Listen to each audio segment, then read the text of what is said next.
En réalité, tondre sa pelouse à ras, c'est une catastrophe pour la biodiversité. En poussant trop loin le curseur de la civilisation, on finit en réalité par arriver à la domestication ou l'artificialisation, et cet écueil doit absolument être évité. Enfin, et c'est pas du tout un sujet annexe, la civilisation ce n'est pas seulement une vision utilitariste des choses, c'est aussi et peut-être même avant tout des rêves ou des poèmes.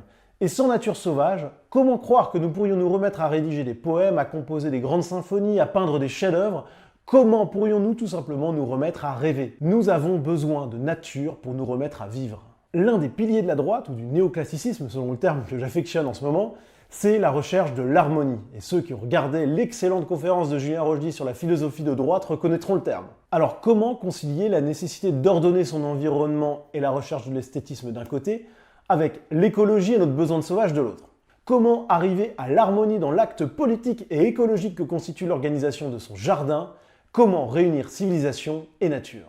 Eh bien, la solution qui me semble la plus évidente, c'est de tondre une partie de son jardin, tout en y laissant vivre plusieurs espaces sauvages. Enfin, de ces petites parcelles de sauvages naîtront peut-être des rêves d'enfants, des histoires ou des poèmes, et c'est peut-être ça, la vie, tout simplement.